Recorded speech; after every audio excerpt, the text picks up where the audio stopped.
Całą małonę wydałem na pojazd i latającą maść. No to pokaż ten wspaniały pojazd, który tak bardzo przetrzebił nasz budżet. Ha, było warto to pewne. Gotowi? Podprowadził ich do garażu. Uśmiechnął się pod wąsem i pchnął lekko drzwi. Po środku pomieszczenia, przykryte satynową płachtą, stało coś. A dookoła cosia kręciło się 6 mężczyzn.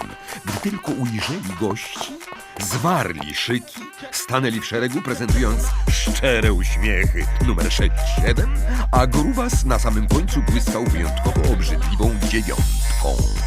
Pierwszy raz zobaczyłem ten pojazd, stanowił obraz nędzy i rozpaczy. Ale nie poddałem się. Dzięki fantastycznej ekipie Łysa Góra Custom przywróciliśmy mu blask. Rany! Panowie! Grubas zmienił uśmiech z 9 na 11, po czym potężnym szarpnięciem zerwał płachtę. I ujrzeli latający kufer. Ale nie jakiś tam zwykły latający kufer. To był prawdziwie odpimpowany latający kufer.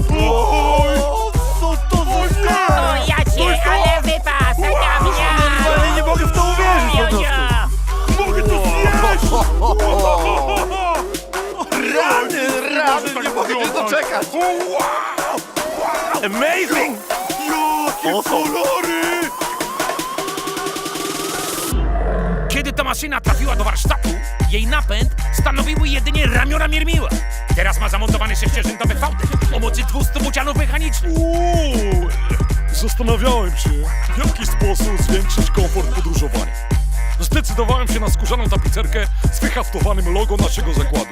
Z zagłówkami w kolorze barw FC Miermiłowo jako symbol patriotyzmu lokalnego nowego właściciela. Fantastycznie! Do dyspozycji masz też sprzęt grający i klimę. Nadwozie typu targa gwarantuje przeloty z otwartym dachem.